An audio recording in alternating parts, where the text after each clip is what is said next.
created 160 more than any other side in the Premier League since you came. Shows the progress you're making. Do you think you've got a good shout to be the permanent manager next season?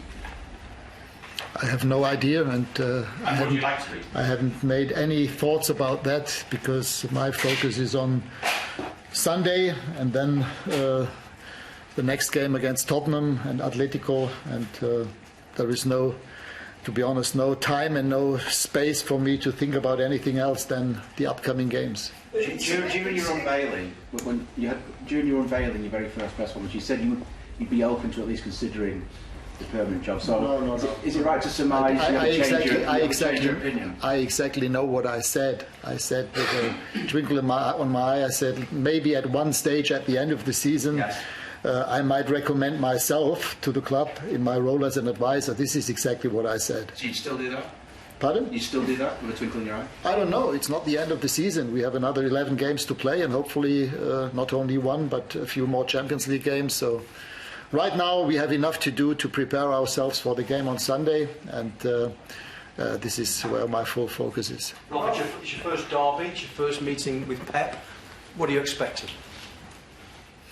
Well, we know that we are playing against one of the best, if not the best team in the world, in Europe, that for sure, and in the world. They have developed well since he arrived here. The same happened at Bayern Munich and at Barcelona when he was there. So he's one of the best, most influential managers and head coaches in the last 10, 15 years. So we know what kind of team and what kind of style of football we are facing, and that's why it will be about tactical discipline. It will be a lot of defensive work necessary, a lot of sprinting, running against the ball, with the ball, waiting for transitional moments, and then taking our chances. This is what it's all about. I think we created enough chances in the last 10, 11 games. At times we converted them, like at Leeds, for example, where we scored 4 goals, but it's correct, we should have scored more goals, especially in the last game against Watford. We should have scored at least 1, 2, 3 goals in order to win the game. But I would be more worried actually if we didn't create chances, but I think the way that we've been playing, the way that we prepared and created those chances, I think was good, and also against the ball, when the other team is in possession of the ball, we are compact. We didn't allow them too many chances, and this is exactly what we need in the game against Manchester City. Ralph, will Edison Cavani be there to help with the goal scoring this weekend, and what is the rest of the team use? Yeah, he's back in training since yesterday, and today was his second training session with the team. It looks good, so I think he could at least be part of the group for Sunday. Apart from that, we have 2 or 3 question marks behind some players, but we will have to wait and see what happens by tomorrow or on Sunday. But Edison, I think, will, as it stands now, will be part of the group. Do you think that as a club you are in a position to get somewhere near to Manchester City? They seem to have the structures right. They seem to have the kind of foundation, from chief executive to technical director to manager. It all seems quite fluid, whereas at Manchester United it's not seemed like that. I know you've got a wider role, or you will have a wider view, but do you think Manchester United have what it needs in place to be able to get somewhere near to City?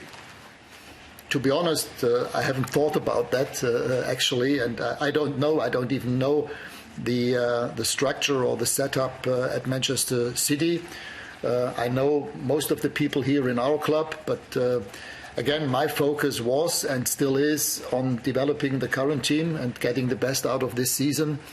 What is obvious, not only with Manchester City but also with Liverpool, they've had continuity and consistency on the position of their manager, their head coach, for 5 or 6 years. For the past 5 or 6 years, they have a very clear identity, a clear idea of how they want to play. And I know Jürgen in person, and I also know Pep from those 3 years in Germany when he was head coach of Bayern Munich. He also has a clear idea how he wants to play. And this idea is the headline for everything that happens in the club, for recruitment, for any new players that they sign, or even for players that they at one stage will sell. And this is, I think, the secret behind their success, that they exactly know how they want to play. They have a clear identity, or you can also call it a corporate identity. And this is their guideline for everything what they do, not only probably for new players, but also for staff members, for experts in different areas of the game that have become a bit more important in the last 10, 15 years.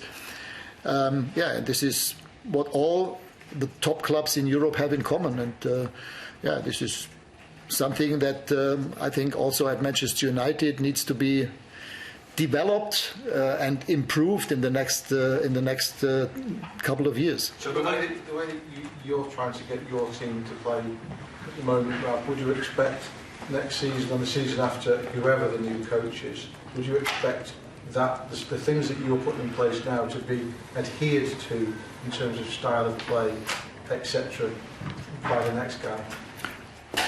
I don't know. That would obviously depend on the decision regarding the manager or the head coach next season.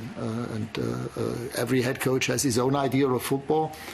But as I said, for me, it's about consistency, continuity on the highest possible level. I mean, of course, it's also quality. And I think we all agree that with Jürgen and Pep, they're probably the two best, or at least in the top 5. For me, they are the two best coaches on the planet, in Europe for sure.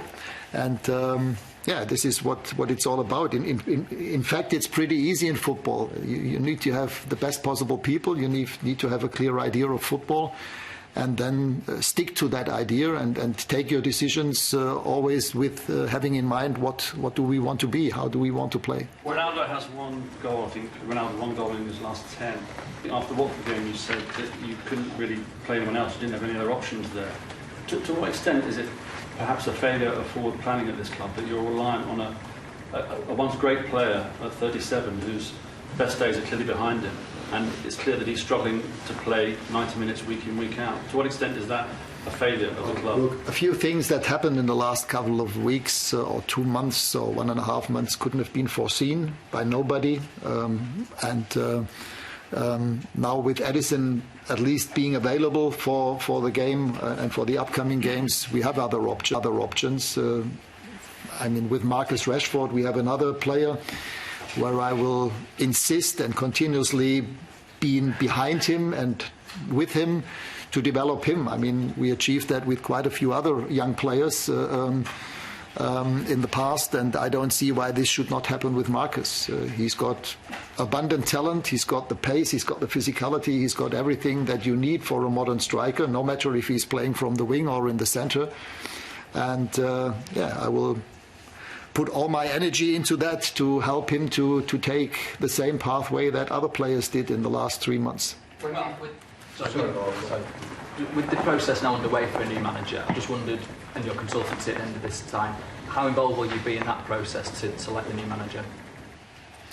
We haven't spoken about that, to be honest. We had 1 or 2 meetings with the head of scouting and with 2 other people, but I think you will understand that I will not speak about that in detail.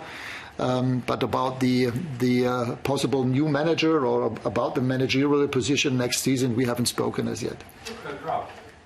Ralph, sorry, I fully appreciate that your priority is, the Champions League and the Premier League and finishing in the top 4. But as someone who's been heavily involved in strategic planning at clubs in the past, in understanding the importance of it, how difficult is it when the club don't know the new manager and the profile necessarily of him to actually plan for this summer ahead, which is going to be a considerable one? Normally, obviously, clubs like to plan months and months in advance, but at the moment, how can the club identify the right profile of player, for example, when they don't know who the manager is going to be? Or is it literally going to be a case of we're just going to have to start from the beginning of June or the end of May once we know who it is? I get your point, but again, I told you that so far we haven't spoken about that. So, to be honest, I'm the wrong person to whom you address the question right now. My focus is on the upcoming games and getting the best out of the current players and team. And all the other things, either need to wait or whenever it's the right time to do that, I'm here. And of course, we can also speak about that. But so far, we haven't had the time or the opportunity to speak about that. And this is what it looks like. In your opinion, should this never happen again at a club like Manchester United? A vacuum like this, a sort of, you're having to sit here and say, to be honest, I don't really know where it's going to go. In your opinion, should this not happen again at a club of this status? It wouldn't necessarily happen at City, it wouldn't happen at Liverpool because they are organised, they know what they're doing, as you sort of very articulately sort of said. So, in your view, would that be an important thing for this never to happen again, this kind of scenario, the situation the club is in now? Again, I don't know. I'm here for now until the end of the season. And as I said, for me, it's important to develop the players, to develop the team, and all the other issues, will be dealt with at the right moment and at the right time, I presume. And of course, I'm always there, and I will always tell people my opinion. But right now, it has not as yet happened. But this does not mean that it might not happen in the next days or weeks to come. Okay, last question from you. Ralph, I'm sure you've watched Pep Guardiola teams over the course of the last 10, 15 years and thought yourself about how you might play against them. But in theory, to then putting it into practice, I mean, how much of a challenge will that be?